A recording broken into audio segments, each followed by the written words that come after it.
વડાપ્રધાન મોદીના દેશના રાષ્ટ્ર નિર્માણ, સુશાસન અને કુશળ વહીવટના સફળ તેમજ ગૌરવશાળી 12 વર્ષ પૂર્ણ થવાના અવસરે પાટનગર ગાંધીનગર ખાતે એક ભવ્ય ઉત્સવનું આયોજન કરવામાં આવ્યું છે।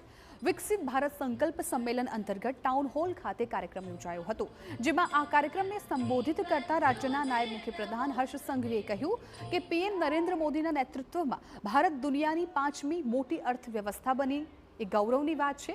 દેશમાં રોડ, નેશનલ હાઈવે, એરપોર્ટની કનેક્ટિવિટીનો વ્યાપ વધ્યો છે। એ $4 ટ્રિલિયન પાર કર્યું છે। આજે આખી દુનિયા મંદીનો સામનો કરી રહ્યું છે, છતાં આપણું ભારત એ 6.5%થી વધુના દરે ખૂબ જ ઝડપથી આર્થિક પ્રગતિ પ્રાપ્ત કરી રહ્યું છે। દેશમાં રેકોર્ડ બ્રેક વિદેશી રોકાણ આવ્યું, તેમાંય ગુજરાત તો નંબર 1 જ છે। બીજી તરફ કાર્યક્રમને સંબોધતા કેન્દ્રીય પ્રધાન ભૂપેન્દ્ર યાદવે કહ્યું કે 12 વર્ષમાં દેશે એક મજબૂત નેતૃત્વ જોયું છે। 2047માં વિકસિત ભારતનું નિર્માણ કરવા માટેનું વિઝન લઈ નીકળ્યા છીએ।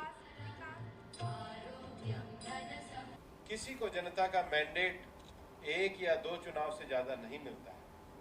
प्रधानमंत्री नरेंद्र मोदी जी ने 12 वर्ष देश के प्रधानमंत्री के रूप में तो पूरे किए ही हैं। अगर उनके गुजरात के कार्यकाल को जोड़ लिया जाए तो 25 वर्ष शासन के प्रमुख और वो भी जनतांत्रिक मैंडेट के साथ बनना ये दुनिया की सबसे बड़ी उपलब्धि है।